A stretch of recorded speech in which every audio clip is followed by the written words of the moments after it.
अथ 19 ॐ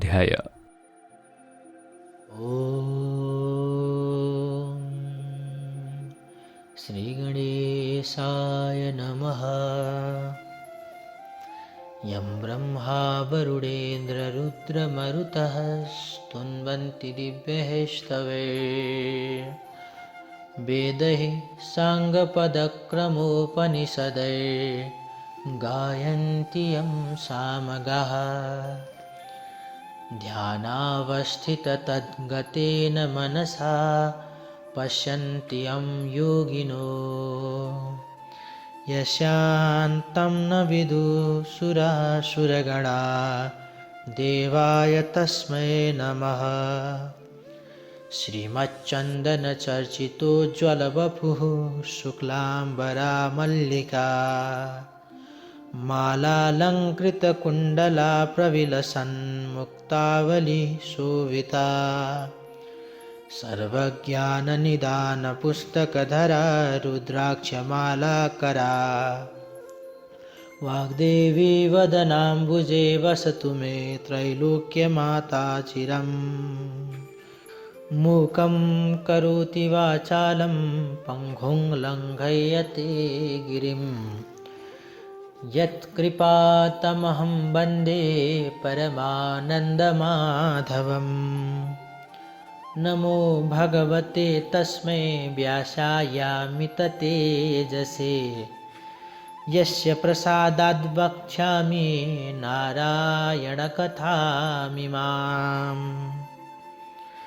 नारायणं नमस्कृत्यं नरं चैव नरोत्तमं देवीं सरस्वतीं व्यासं ततो जयमुदीरयेत्। कुमारजी आज्ञा गर्नुहुन्छ, हे अगस्त्य मुनि, तिमी ध्यानपूर्वक सुन।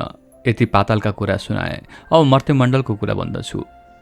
पूर्वकालमा मर्त्यमण्डलको हिमालयको दक्षिण भागमा ब्रह्मपुर नामको एउटा नगर थियो। त्यहाँका कर्मिष्ठ ब्राह्मणहरू प्रशस्त सम्पत्ति पाई वेद पुराण आदि शास्त्र अध्ययन गरेर आफ्ना धर्मकर्मले पालन गरेर बसेका थिए। त्यही एउटा शिवभट्ट नामका अत्यन्त दिन दरिद्र ब्राह्मण पनि थिए। गरिब भएर पनि तिनी लोभ मोह त्यागेको र आफ्नो सत्कर्मको पालना गर्थे।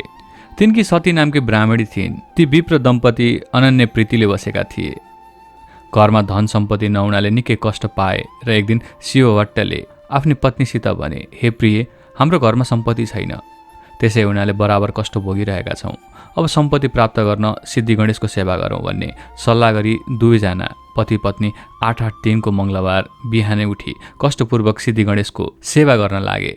यही क्रमले निकै दिन बितेपछि सिद्धि गणेश प्रसन्न भई दर्शन दिए र हे शिवभट्ट ब्राह्मण, हे सती ब्राह्मणी, तिमी दुवैको सेवाले म प्रसन्न भएँ, जे इच्छा छ सो वर माग भने। र शिवभट्टले सिद्धि गणेशलाई दण्डवट प्रणाम गरी अञ्जली जोरेर, हे गणनाथ, अरू के वर मागौँ? पूर्व जन्ममा नकमाएको हुनाले यस जन्ममा दरिद्री भएर कष्ट भोगिरहेका छौँ। अब सम्पत्ति पाउने इच्छाले हजुरको सेवा गरेका छौँ। सम्पत्ति दिई कष्ट निवारण गरिदिनुहोस् भनी बिन्ती चढाए। अनि सिद्धिविनायकको आज्ञा भयो, हे शिवभट्ट, आजको 8 दिनमा मङ्गलबार बिहानै आई मेरो पूजा गर्नु। उसै बेला मेरो मुखिन्जेई जे देखाउला त्यो घर लागि तसलामा राखी माथिबाट तसलाले छोपिदिनु। 4 दिनपछि छोपेको तसला झिके हेर्नु, सुन होइरहला। अनि त्यसका प्रभावले प्रशस्त सम्पत्ति पाई सुखी हुनेछौ। तिमीलाई सम्पत्ति हुने वरदान दिए, अब आफ्नो घर जाऊ। यति श्री गणेशको वचन सुनि शिवभट्ट ब्राह्मण र सती ब्राह्मणीले सिद्धि विनायकलाई दण्डवट प्रणाम गरे। अनि विनायक अन्तर्ध्यान भएपछि उनीहरू घर फर्केर आए। 8 दिन बित्यो र मङ्गलबार बिहानै पूजा सामग्री लिएर ती विप्र दम्पति सिद्धिविनायकको मन्दिरमा गए र उनको अगाडि एउटा लड्डु देखे। अनि दुवै पति पत्नीले नित्य जस्तै विनायकको पूजा गरेर त्यो लड्डु घर लगी तसलामा राखी माथिबाट तसलाले छोपिदिए। 4 दिनपछि छोपेको तसला झिकी हेर्दा सुनको लड्डु भइरहेको देखि प्रसन्न भएर सुरक्षित गरी राखे। उसै दिनदेखि शिवभट्ट ब्राह्मण उसै सुनका प्रभावले असङ्ख्य सम्पत्ति पाई सुखी भए। 10 घर डुली भिक्षा मागेर खाने शिवभट्टले सम्पत्ति पाएपछि एक दिन आफ्नी स्त्रीसित भने, हे सती, पूर्व जन्ममा दान धर्म गर्न नसकेकाले यस जन्ममा कष्ट भोग्यौँ। अब सिद्धि विनायकको कृपाले सम्पत्ति भयो। अब यस जन्ममा दान धर्म नगरे अर्को जन्ममा फेरि दरिद्री भई कष्ट पाउनेछौँ। अत दान धर्म गरौँ भनी दुवै पति पत्नी नित्यनारायणीको गङ्गा स्नान गरी वहीँ हरिहरको पूजा गरेर सुवर्ण आदि अनेक द्रव्य दान गरी घर आउँथे। उसै दानको तानमा उनले विष्णुको मन्दिर बनवाए, शिवको मन्दिर तयार गराए, सिद्धिविनायकको मन्दिरलाई जगमग तुल्याए, धेरै नै बडा बडा पोखरी खनवाए, बिपीहरू र इनारहरू खनाए, बरका, पिपलका, पाकडका, समीका, आँपका, कटहरका, बडरका, कटुसका, ओखरका, डुम्रीका, खस्रताका, चिउरीका, लप्सीका वृक्षहरू रोपाए, निबुवाका, कागतीका, लिचीका, पेडारका बगैँचा लगवाए, ठाउँ ठाउँमा नाना भाँतीका फलका फुलबारी सजाए, गरिब गुरुवालाई दान दिन दिनभरिभरि धेरै धेरै अन्न बाँडे, जताततै राम्रा राम्रा पार्टी पौवा सत्तल चौतारा बनाए, बाटा बाटामा अनेक ठाउँ पौशालाहरू रखवाए, ती पौशालाका नगी चाहिँ छायादार पाकडाका साँपका रुखहरू रोपाए, ती वृक्षका फेदमा बिसाउन चौतारा चिन्वाए, घ्यौघाटका वरिपरि साधु सन्त पक्कड तीर्थयात्रीहरूलाई बास बस्न धर्मशाला बनवाइदिए, अनेक कुटीहरू बनवाए, तीर्थयात्रीहरूका लागि सदाव्रत खोलिदिए, पाठशाला खोलेर विद्यार्थीहरूलाई पढाउनका लागि गुरु तथा बस्नका लागि छात्रावास अनि खानका लागि भोजनालयको व्यवस्था गरे र त्यस्तै अरू पनि अनेक दान धर्मका कार्यहरू गरे। त्यसरी दान धर्म गर्नाले शिवभट्ट ब्राह्मणको सम्पत्ति झन झन बढ्दै गयो। त्यो देखेर एक दिन शिवभट्टले आफ्नी पत्नीसित भने, हे स्त्री, सम्पत्ति मात्र भएर के गर्ने, हामी वृद्ध भयौँ, हाम्रा सन्तान छैनन्, यो पछि सम्पत्तिको रक्षा को गरिदेला, अत सन्तानको निम्ति फेरि सिद्धिविनायकको सेवा गरौँ। यस्तो सल्लाह गरेर अघि जस्तै 8 दिनमा मङ्गलबार बिहान सिद्धिविनायकको सेवा गर्न लागे। तिनका निष्कपट सेवाले सिद्धिविनायक प्रसन्न भएर दर्शन दिए र भने, हे शिवभट्ट ब्राह्मण, तिम्रो शिवालीमा प्रसन्न भए, वरदान माग भन्नुभयो। यस्तो कृपा सुनि शिवभट्ट र सतीले अञ्जली जोडी बिन्ती गरे, हे गणनायक, हजुरका कृपाले सम्पत्ति पायौँ तर सन्तान छैन, त्यो सम्पत्तिको रक्षा पछि कसले गरिदेला, अत सन्तान पनि दिनुहोस्। तिनको यस्तो प्रार्थना सुनि सिद्धिविनायकले आज्ञा भयो, हे शिवभट्ट, सन्तान पाउनका लागि तिमीले 3 वर्षसम्म लगालग माघ स्नान गर्नुपर्छ, अनि मात्र तिमीलाई सन्तान दिन सक्छु। मकर राशिमा सूर्य सरेको दिनदेखि त्यस राशिमा सूर्य रहेसम्मको 30 दिनलाई माघ महिना भनिन्छ र 30 दिनमा गरिने नियमपूर्वकको नित्य स्नानलाई नै माघ स्नान या मकर स्नान भन्दछन्। जस्तै प्रत्येक दिन सूर्य उदाउँदा रातभरि चिसिएको वातावरणमा पूर्वतिरबाट आइरहेको सूर्यका ताता किरण मिसिएर उत्पन्न भएको ओसिलो तुवालोले छेकिएर सूर्य रातो देखुन्जेलको चिसो तातो मिसिएको वातावरणीय समय अति पुण्यदायी र स्वास्थ्यवर्धक हुन्छ। त्यस्तै सूर्य दक्षिणायन भएका बेलाको अन्तिम चिसो वातावरणबाट सूर्य उत्तरायणतिर सर्दाको तातो वातावरण प्रारम्भ हुँदा चिसोमा बढ्दो तातो मिसिँदै गएको माघ महिना पनि अति पुण्यदायी हुन्छ। अरू प्रत्येक राशिमा सूर्य सर्वदा प्रकृतिका भिन्न भिन्न वस्तुहरूमा सूर्यका भिन्न भिन्न प्रभाव परे झैँ मकर राशिमा सूर्य सर्दा सूर्यको पुण्यदायी प्रभाव पानीमा परेको हुन्छ। यसैले माघ महिनाको माघ स्नान माघदान अति पुण्यदायी हुन्छ। त्यस पुण्यले चिताएको चिज पुर्याउँछ। जस्तो ग्रहहरूमा सूर्य सर्वश्रेष्ठ छ अनि नक्षत्रहरूमा चन्द्रमा सर्वश्रेष्ठ छ, त्यस्तै महिनाहरूमा माघ अति श्रेष्ठ छ। तसर्थ हे शिवभट्ट ब्राह्मण, यस मनुष्य लोकमा जो जन कामिनीहरूको कटाक्ष बाणले एकदम विद्ध भएका छैनन्, अर्थात् जो जन स्त्री लम्पट छैनन्, त्यस्ता ती जन मात्रै मकरमा सूर्य रहँदा तलाउमा वा नदीहरूमा वा पुण्य तीर्थहरूमा श्रद्धा विश्वासपूर्वक स्नान गर्न चाहन्छन्। जो जन बिना आगो, बिना यज्ञ, बिना पार्टी पौवा निर्माण गरी सद्गति पाउन चाहन्छन्, त्यस्ताले माघमा बस्ती बाहिरको भर्सक बहँदो जलमा बिहानै नुहाउने गरून्। हे शिवभट्ट, जो जन गाई, भूमि, सुन, माणक्य आदि दान नगरिकन नै सुन, गाई आदि दान गरेको फल प्राप्त गर्न चाहन्छन्, तिनीहरूले पक्कै पनि माघ स्नान गर्नुपर्छ। 21 दिने व्रत, कृच्छ व्रत र पराक्रम व्रतले आफ्नो शरीरलाई नसुकाइकन जो स्वर्ग जान चाहन्छन्, तिनीहरूले माघभरि अवश्य नदी वा सरोवर यानि ठुला पोखरीहरूमा नुहाउन्। वैशाखमा हरिको पूजा, कार्तिकमा तपरूपी पूजा र माघमा चाहिँ तपस्या, होम तथा दान तीनवटै गरिन्छ। बराबर अर्थात् हर साल यस्तो गर्ने व्यक्ति अवश्य नै अर्को जन्ममा लक्ष्मीपति राजा हुन्छन्। उसलाई कैवल्य धाम प्राप्त गर्ने अर्थात् मुक्ति हुने बुद्धि सुझ्दछ र फेरि मर्त्यलोकमा ओर्लिने हुँदैन। दिव्य दृष्टि हुनेहरूले तन मन वचनले भगवानको सेवा गर्नु भनी बताइएको छ। हे शिवभट्ट, यो भन्दा कता हो कता बेसी पुण्यदायी माघमा गरिएको तप, दान, स्नान हुन्छ। इच्छा सिद्धिका लागि वा सन्तान प्राप्तिका लागि वा हरिको दर्शनका लागि वा कुनै कामना यानि चाहनाको लागि काय शुद्धि गरेको व्रती भएर नुहाउनेले ती 4 प्रकारको फल पाउँछ। अदितिले माघभरि खाँदै नखाई 12 वर्षसम्म माघ स्नान गरिन्। त्यसै उनले तिनै लोक झल्काउने सूर्य जस्ता तेजिला 12वटा पुत्र पाइन्।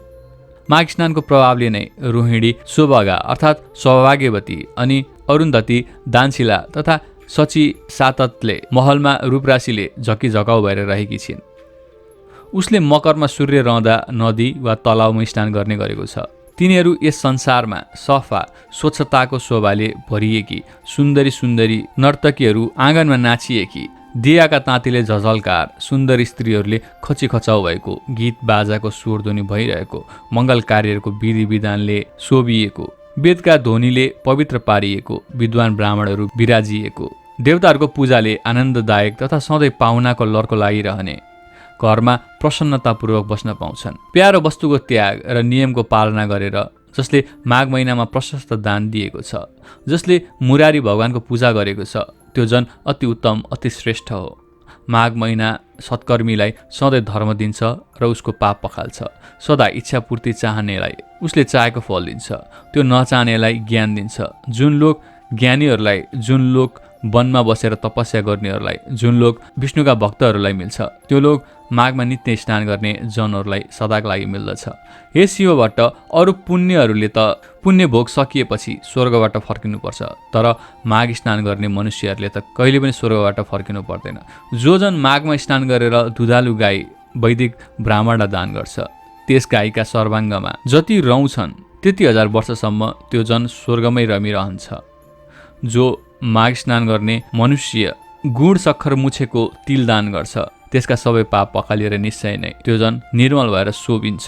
किनकि सबै धन्यहरूमध्ये तिल जो छ त्यो पाप नाश गर्नेवाला हो। त्यसकारण हे शिव भट्ट, माघमा प्रयत्नपूर्वक सकेसम्म तिल दान गर्नुपर्छ। नियमपूर्वक माघ स्नान गर्नेले ब्राह्मण भोजन पनि गराउनुपर्छ। अनि ब्राह्मण भोजनद्वारा आफ्ना पितृहरूलाई तृप्त पारेर शुद्ध आत्मा भएको त्यो जन विष्णुको परम पदमा प्राप्त हुन्छ। त्यसकारण प्रयत्नपूर्वक पनि माघ महिनाकन दानले बिताउनुपर्छ। कसैले पनि माघ महिनालाई बिना दानले बिताउनु हुँदैन। आफ्नो सावगास अनुसार विचारेर पक्कै पनि माघमा सधैँ दान गर्ने गर्नुपर्छ। जो जन माघ स्नान गरेर ब्राह्मणहरूलाई जुत्ता कमण्डलु दान दिन्छ, त्यो जन अवश्य स्वर्गमा गएर रहन्छ। माघ स्नान रूपी उत्तम तपस्या गर्ने जन कदापि दान बिना माघ बिताउँदै नबिताओस्, किनकि त्यो दानले स्वर्ग प्राप्त हुन्छ। दानले नै स्वर्ग मिल्छ, दानले नै सुख मिल्छ, दानले नै पाप नाश हुन्छ। र यो आश्चर्यको कुरो छ कि महापातक पाप पनि माघमा गरेको दानले नाश हुन्छ। जस्तो सूर्यको बिना आकाश, जस्तै सन्तान बिना कुल, आचार बिना घरको शोभा हुँदैन, त्यस्तै बिना दानको तपस्या शोभिँदैन। दानभन्दा अर्को पाप नाश गर्ने पवित्र वस्तु केही छैन। हे शिव भट्ट, तिमीलाई मैले माघ महिनाको महिमा बताएँ, अब माघ स्नानको गरिमा बताउँछु। माघ स्नान समस्त यज्ञभन्दा श्रेष्ठ वा उत्कृष्ट छ। सबै प्रकारको दानको फल दिनेवाला छ र माघ स्नान सबै प्रकारको व्रत र तपस्याको समान पुण्यदायक छ। माघ स्नानको प्रभावले अति शुद्ध मन भएका मानिसहरू पितृकुल मातृकुल दुवै कुलका पितृहरूलाई स्वर्गमा थन्काएर अनि उज्जवल चेहरा भएका मानिसहरूलाई चाहिँ अत्यन्त राम्रा जता चिताए उतै चल्ने श्रेष्ठ विमानहरूमा चढेर स्वर्ग जान्छन्। जो मनुष्यहरू सधैँ पाप गर्दछन्, सधैँ दुराचार गर्छन् र कुकर्ममा चल्दछन्, त्यस्ता जन पनि सो माघ स्नान गरेर हरिको पूजा गर्दछन् भने ती पनि यहाँ पापहरूबाट छुट्दछन्। जो कहिले साँचो बोल्दैनन्, जो सधैँ आमा बुवालाई सताउँछन्, जसको स्थिति कुनै पनि आश्रममा छैन, जसले आफ्नो कुल धर्म त्यागेका छन्, अनि जो पाखण्डी छन्, त्यस्ता जन पनि सज्जनको गति पाउँछन् र माघमा गरेको स्नानका पुण्यहरूले भवसागर तर्दछन्। पृथ्वी तलका पुण्य तीर्थहरूमा माघ स्नान गर्न पाउनु मनुष्यहरूलाई अति दुर्लभ छ, किनकि त्यस माघ स्नानको प्रभावले मनुष्यहरूले ब्रह्मज्ञानीले पाउने पद पाउँछन्। त्यस बारेमा विचार्नुपर्ने कुनै काम छैन। हे शिव भट्ट, माघ महिनामा कल्पवास बस्नु, दान गर्नु, हरिको मन्दिरमा जानु, हरिको पूजा गर्नु, यी सब काममा पुण्य अक्षय अर्थात् ननासिने हुन्छ। त्यसकारण यथाशक्ति यानि सावगास अनुसार मनुष्यहरूले प्रयत्नपूर्वक माघ स्नान गरेर लुगा, भरभराउँदो मक्कल, सुवर्ण आदि दान गर्नुपर्छ। माघमा जो अन्न दान गर्छ उसलाई देवलोकमा अमृत पान गर्न मिल्छ। जो सुन दान गर्छ उसले इन्द्रको समीपमा बस्न पाउँछ। दियो, अग्नि अर्थात् सल्किएको मक्कल, सुन्दर वस्त्र दान गर्ने मनुष्य सधैँ तेजस्वी भएर सूर्यलोकमा बस्न पाउँछ। यज्ञहरूले, उत्तम दानहरूले, उज्जवल तपस्याहरूले, ब्रह्मचार्यको धारणले, शुभयोगमा गरिएको पूजाले पापीहरू यस लोकमा त्यति शुद्धि हुँदैन जति पुण्य तीर्थहरूमा माघ महिनामा गरिएको स्नानले शुद्ध हुन्छन्। जो मनुष्य माघ महिनामा आधा सूर्य उदाएको बेलामा पुण्य तीर्थहरूमा स्नान गर्दछन्, तिनीहरू पाप गरेन भए पनि तिनले नरकमा दुःख समूहको सन्ताप अनि सही नसक्ने यातना भोग्नु पर्दछ। जो जन माघ महिनामा नुहाएर विष्णुको पूजा गर्छ ती जन स्वर्ग भोग सकिएर फेरि पृथ्वीलोकमा फर्केपछि कल्याणमूर्ति, राम्रा, भाग्यमानी, प्रिय बोल्ने, धर्मात्मा, धनाढ्य, शतायु राजा हुन्छन्। दन्केको आगोमा हालेको काठ समूह जसरी तुरुन्तै भस्मावशेष हुन्छ त्यसै गरी माघ स्नानले सानो वा ठुलो पापहरूको राशि बिलाउँछ। मनुष्यहरूले शरीरले, बाणीले, मनले पनि जानेर वा नजानेर जो पाप गरेको छ त्यो पाप समूह पुण्य तीर्थमा गरेको माघ स्नानले हृदयमा झल्केका विष्णुले अज्ञान नासे चाहिँ सबै डर्दछन् अर्थात् नासिन्छन्। यदि कुनै मनुष्य आफूले गरेको पाप समूहको भोग भोगिरहेको छ र संयोगवश पनि कुनै बेला कुनै पुण्य तीर्थमा एकाएक पुगेर त्यस मनुष्यले माघ स्नान अचानकै गरियो भने पनि तुरुन्त त्यसको पाप समूह नाश भइहाल्छ। यसबारे तिमी आफ्नो मनमा कति पनि संशय नलेऊ। हे शिवभट्ट, विशेष गरेर यो कर्मभूमिको पुण्यभूमि आर्यावर्तमा अर्थात् 7.5 वर्ष कोश पूर्व पश्चिम लामो हिमालय र त्यस्तै 500 कोश लामो विन्ध्याचलको बीचको भूमिमा रही माघ स्नान नगर्ने मनुष्यहरूको जन्म बेकारको कहिएको छ। जस्तै सूर्य बिनाको आकाश, चन्द्रमा बिनाको नक्षत्र मण्डल शोभित हुँदैन, त्यस्तै हे शिवभट्ट बिना माघ स्नानको सत्कर्म शोभित हुँदैन। माघ स्नान मात्रले पनि जस्तो केशव भगवान प्रसन्न हुनुहुन्छ अरू व्रत, दान, तपस्याले हरि भगवान त्यस्तो प्रसन्न हुनुहुन्न। जस्तै सूर्यको तेज जस्तो तेज अरू कुनै तेज छैन त्यस्तै माघ स्नान बराबरको अरू कुनै यज्ञ यज्ञादि क्रिया छैन। तसर्थ वासुदेवलाई प्रसन्न पार्नका लागि, सारा पापहरूलाई हटाउनका लागि र अन्तमा स्वर्ग प्राप्तिका लागि मानिस माघ स्नान गर्ने गरोस्। खुब स्याहार गरिएको हृष्टपुष्ट बलियो तर माघ स्नान नगरिएको अशुद्ध र नित्य शरीरले के हुन्छ र? हड्डीहरूको ढाँचा, नसाहरूले कुसिएको, मासुले लिपिएको, छालाले मडिएको, दुर्गन्धले भरिएको, दिशा पिसाबको पात्र, बुढियाई शोक, विपत्तिले व्याप्त, रोगको घर, आतुर, रगत बग्ने, छेडभङ्गुर, सबै दोषको आश्रय, अर्काको उन्नतिले दुखी हुने, अर्काको द्रोह गर्ने, छुच्चो, लोभी, चुगुलखोर, क्रूर, कृतज्ञ, घमण्डी, त्यस्तै छेडिक अर्थात् केही दिन मात्रको, कहिले तृष्णा पुरा नहुने, उद्धृत, दुष्ट, तीनै दोष, कफ, बात, पित्त भरिएको, अपवित्र वस्तु निकाल्ने, प्वालयुक्त, तीनै ताप, दैविक, दैहिक, भौतिकले मोहित, स्वभावैले अधर्ममा रत्त, 100 करोड तृष्णाको आकुल, काम, क्रोध, लोभ यी नरकका द्वारले व्याप्त, परिणाममा किरा पर्ने, भस्म हुने वा कुकुरहरूको भोजन हुने यस्तो यो लाछी शरीर यदि माघ स्नान गरिएको छैन भने व्यर्थ छ। पानीमा फोका जस्तै, जन्तुमा पुतली वा धमिरा जस्तै ती माघ स्नान नगर्ने मानिसहरू केवल मर्नका लागि मात्र जन्मन्छन्। विष्णु भगवानलाई नमान्ने ब्राह्मण धिक्कार हो, जोगीहरूको श्राद्ध धिक्कार हो, आचार नभएको कुल धिक्कार हो, घमण्डले युक्त धर्म धिक्कार हो, क्रोधले युक्त तपस्या धिक्कार हो, बिना दृढताको ज्ञान धिक्कार हो, अल्छीको शास्त्र धिक्कार हो, आफ्ना मानेजनको श्राद्ध भक्ति नगर्ने नारी धिक्कार हो, त्यस्तै नै गुरुको सेवा नगर्ने ब्रह्मचारी धिक्कार हो। नन्दकेको आगोमा गरिएको होम धिक्कार हो, साक्षी बिनाको निर्दोषता धिक्कार हो, उपजीविका अर्थात् शरीर व्यापारले जीवन चलाउने कन्या धिक्कार हो, आफ्ना लागि मात्रै पकाएको भोजन धिक्कार हो, शूद्रका घरको भिक्षा यानि चन्दाले गरिएको यज्ञ धिक्कार हो, कृपणको धन धिक्कार हो, अभ्यास नगरिएको विद्या धिक्कार हो, प्रजासँग विरोध गर्ने राजा धिक्कार हो, जिउनका लागि गरिएको तीर्थ धिक्कार हो, केवल जीवन चलाउनका लागि गरिएको व्रत धिक्कार हो, झुठो तथा चुगलखोरी बाँडी धिक्कार हो, सन्देहास्पद मन्त्र जप धिक्कार हो, चञ्चल चित्तको वा अन्य मनस्कको जप धिक्कार हो, अवैदिकलाई दिएको धन धिक्कार हो, ईश्वर नमान्ने नास्तिक धिक्कार हो, जो अश्रद्धाले गरिएको पारलौकिक अर्थात् परलोक सम्बन्धी काजक्रिया छ त्यो सब धिक्कार छ।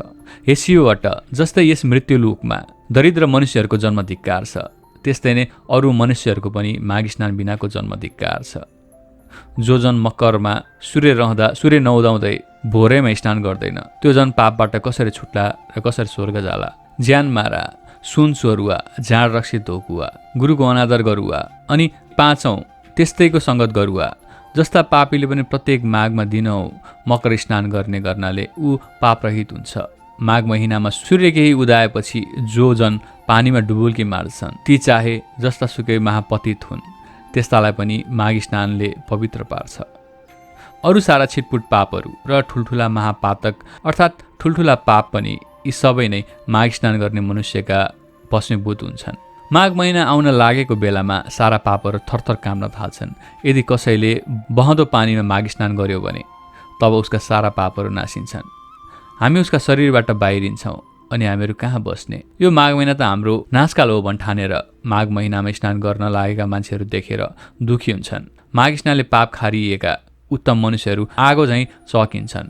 माघ स्नानले सारा पाप छुटेका मानिसहरू मेघबाट मुक्त भएको चन्द्रमा जस्तै चम्किन्छन्। गिलो, सुकेको, सानो, ठुलो वा बाढी मन कर्मले गरिएको सबै पापलाई माघ स्नानले नै आगोले समाधिलाई झैँ डढाइदिन्छ।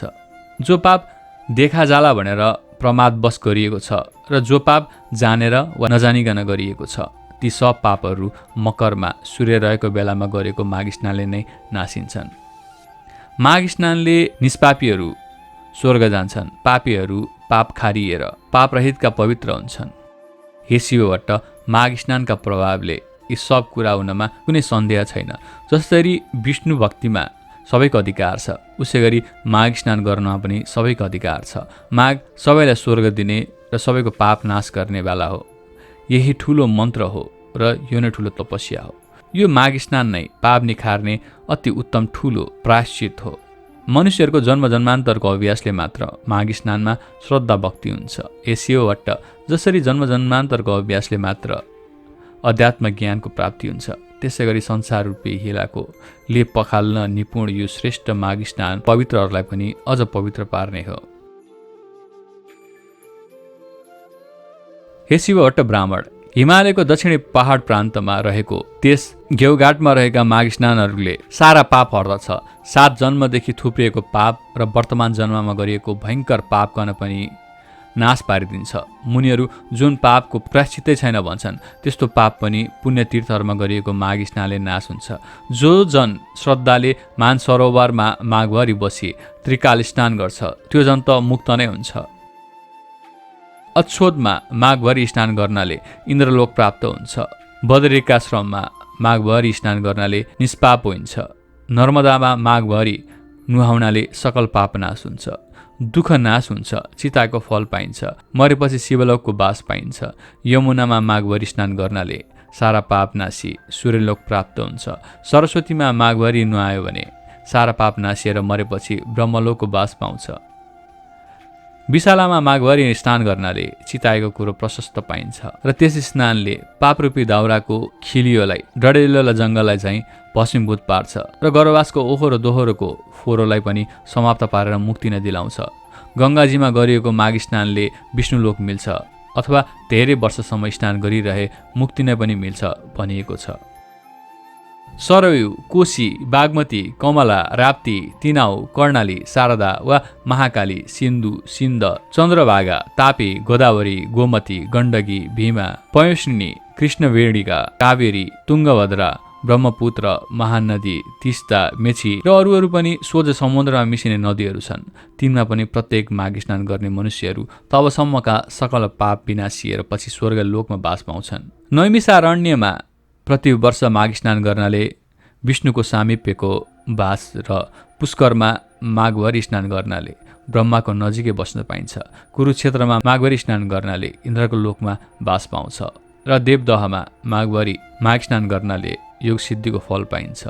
मकरमा सूर्य रौन्जेल प्रवास तीर्थमा गरिएको माघ स्नानले रुद्रको गण हुन पाइन्छ। देवकी अर्थात् धौकीमा गरिएको माघ स्नानले देवताको जन्म पाइन्छ। त्रिशुलीमा गरिएको माघ स्नानले कैलाशको बास पाइन्छ। गोमतीमा माघभरि गरिएको मकर स्नानले फेरि जन्मिनु पर्दैन। हेमकुटमा, महाकालमा, ओङ्करमा, अमरेश्वरमा, नीलकण्ठको जलमा माघभरिभरि माघ स्नान गर्नाले रुद्रको लोकमा ऐश्वर्यशाली भएर बस्न पाउँछ। कुनै पनि 3 नदीहरूको सङ्गममा माघभरि नुहाउने गरे आफ्ना इच्छा पूर्ति हुन्छ। जीवनमा दुःख आइपर्दैन। तर हे शिवभट्ट, गण्डकी, धौकी, त्रिशुलीको सङ्गम भएर नारायणी बनेको देवघाटको त्रिवेणीमा र गङ्गा यमुना सरस्वती मिलेको सङ्गम स्थान प्रयागको त्रिवेणीमा त भाग्यमानीहरूले मात्र माघभरि मकर स्नान गर्न पाउँछन्, किनकि त्यहाँको त्रिनदी मिश्रित स्थलको जल मुक्तिदाता र स्वर्गदाता अनि कल्याणदाता पनि छ। हे शिवभट्ट ब्राह्मण, स्वर्गमा रहने देवताहरू पनि देवघाटको त्रिवेणीको र प्रयागको त्रिवेणीको महिमा बखानिरहन्छन्। त्यहाँ मकर भरि स्नान गर्ने मनुष्यहरूले अन्त्यमा विष्णुलोकको वा देवलोकको बास पाउँछन्। जो मनुष्यहरू यी दुवै त्रिवेणीमध्ये एकमा रहेर माघभरि नै सङ्गमी स्नान गर्छन् भने ती जन धेरै धेरै पापी भए पनि तिनले नर्क देख्नु पर्दैन, तिनीहरू सरासर वैकुण्ठ वा स्वर्गमा जान्छन्। किनकि हेसियोवट्ट उहिले ब्रह्माजीले तराजुको एकपट्टिको पडलामा समस्त तीर्थहरू, व्रतहरू, दानहरू, तपस्याहरू, यज्ञहरूका पुण्यफललाई र अर्कोपट्टिको पडलामा देवघाटमा गरिएको माघ स्नानहरूको पुण्यफललाई राखेर तौले ता माघ स्नानको पुण्यफल नै भारी भयो। फेरि त्यस्तै गरी अर्कापट्टि देवघाटको त्रिवेणीको पुण्यफल र अर्कोपट्टि प्रयागको त्रिवेणीको पुण्यफललाई राखेर तौलदा पनि देवघाटकै माघ स्नानको पुण्यफल केही भारी नै भयो। यस्तो पुण्यदायी ती त्रिवेणीमा जो जन माघे सङ्क्रान्तिको अघिल्लो दिन त्यहाँ पुगेर उही महिनाभरि कल्पवास बसी लगातार 20 वर्षसम्म माघ स्नान गर्दछन्, तिनले सधैँका लागि कैलाशको बास पाउँछन्। त्यस्तै गरी 40 वर्ष लगातार माघ स्नान गर्नाले निरन्तर स्वर्गको बास र सधैँ 12 महिना त्यहीँ रहेर विष्णु भगवानको मन्त्र निश्चल मनले जप्दै 60 वर्षसम्म लगातार जो जन स्नान गर्छन् तिनले त कैवल्य धामको आनन्दमय लोकमा सदाका लागि बास पाउँछन्। अनि हे शिवबाट कहिले सृष्टि भयो र कसरी भयो, अनि कहिले अन्त्य हुन्छ र कसरी हुन्छ भन्ने आदि र अन्त्यको निदो नभएकाले अनादि अनन्त कहिने 24,000 कोषको गोलाइ भएको धकधकाउँदो रापिलो आगोको गोला सूर्य र त्यसभन्दा 7.5 करोड कोष तल रहेको चिसो न चिसो पानीको 12,000 कोष गोलाइको अविनाशी दह समुद्र, यी दुवैलाई निराधार निलारम्भ आकाशमा आफ्नै धुरी र वृत्तमा नियमित रूपले नियममा राखी अड्याइराख्ने त्यो कुन शक्ति हो भन्ने सोची त्यो शक्तिलाई ठम्माई त्यसलाई जान्नु नै ज्ञान हो र त्यो सत्य शक्तिलाई जान्न वेद विहित सत्मार्गमा चल्नु नै सनातन प्रमुख धर्म हो। हाम्रो चालु आँखाले प्रकाशलाई र प्रकाश पारेका तर नछेकिएका वस्तुलाई भ्याएसम्म देखे चाहिँ यिनै सूर्य र सूर्यका बीचको आकाशमा रहेका तर यी आँखाले नदेखिने किन्तु मनुष्य मात्रको नाकको फेदमा रहेको भ्रिकुटीको भित्र शक्ति रूपले रहेको त्यो दिव्य दृष्टि जुन विराट स्वरूपको दर्शनको लागि एकछिन मात्र भगवान श्रीकृष्णले आफ्नो योग बलले अर्जुनको दिव्य दृष्टिकन उघारिदिए चाहिँ आफ्नै तपस्याले उघारिएका दिव्य दृष्टिले मात्र देखिने स्वर्ग नर्क आदि लोक देख्नलाई चाहिने कहिलेकाहीँ यिनै आँखामा झिलिक्क गर्ने दिव्य दृष्टि उगार्न गरिने सो प्रयास नै तपस्या हो र यस तपस्यामा चाहिने साधन सूर्यतेजमा अविचल मन अडाइराख्ने ध्यान नै योग हो। यी सबै सत्प्रयास सिद्धिका लागि आवश्यक पर्ने पहिलो प्रयास शरीर शुद्धि हो र शरीर शुद्धिका लागि चाहिने प्रारम्भिक प्रयास त्यो नियमपूर्वकको मकर स्नान नै हो। अर्थात् ज्ञान रूपी चोटामा चढ्न चाहिने लिस्नुको पहिलो खुड्किलो मकर स्नान हो। तसर्थ हर साल गरिएको विष्णु भक्तिपूर्वकको माघ स्नानले जसरी ती माघ स्नान गर्नेहरूलाई मरेपछि शिवलोक, इन्द्रलोक, सूर्यलोक पुर्याउँछ र त्यही चिरस्थायी वासस्थान दिलाउँछ, त्यसरी नै यसै लोकमा पनि सन्तान चाहनेहरूलाई सन्तान अनि सुख शान्ति पनि दिलाउँछ। जसरी उहिले 5वटा गन्धर्व कन्याहरू अप्सराहरू सरापले प्राप्त भएको कठिन पापको फल पिचास भएर भोगिरहेका थिए, पछि लोमस ऋषिको उपदेश रूपी बाणीले नै माघ महिनामा गरिएको त्रिवेणी स्नानको प्रभावले ती गन्धर्व कन्याहरू सरापबाट आश्चर्यसित छुटे र अनि उसै बटुक प्रसिद्ध बेटासँग बिहे भयो। बिहे भएको 7 वर्षसम्म पनि सन्तान नभएर पिरिएका तिनीहरूलाई पछि फेरि लोमसले नै 3 वर्षसम्म 3 छाडे दह अक्षोदमा लगालग नियमपूर्वक मकर स्नान गराए। तब तिनीहरूले ती 3 वर्ष बिराएर ग्यालग्याल्ती छोराहरू पाएका थिए। यो आश्चर्य लाग्दो कथा पनि सन्तान चाहने तिमीलाई अर्को मङ्गलबारमा सुनाइदिनेछु। इति श्री स्कन्द पुराणे केदार खण्डे माघ महात्म्ये कुमारगस्ते संवादे श्री स्वस्तानि परमेश्वर व्रत कथाय माघ मास महिमा वर्णनम नाम 91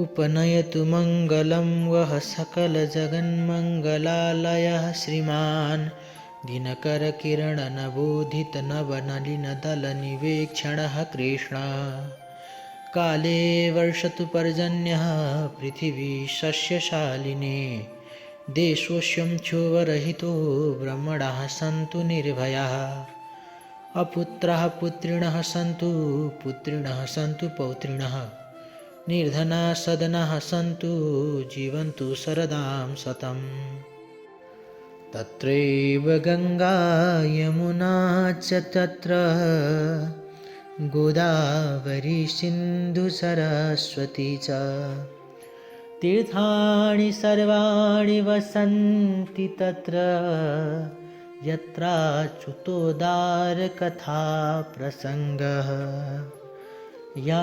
कुन्देन्दुतुषारहारधवला या शुभ्रवस्त्रावृता या वीणावरदण्डमण्डितकरा या श्वेतपद्मासना या ब्रह्माच्युतशङ्करा प्रभृतिभिर्देवैः सदा वन्दिता सा मां पातु सरस्वती भगवती निःशेषजाड्यापहा कायेन वाचा मनसेन्द्रियैर्वा बुद्ध्यात्मना वा प्रकृतिस्वभावात् करोमि यद्यत् सकलं परस्मै नारायणायेति समर्पये तत्।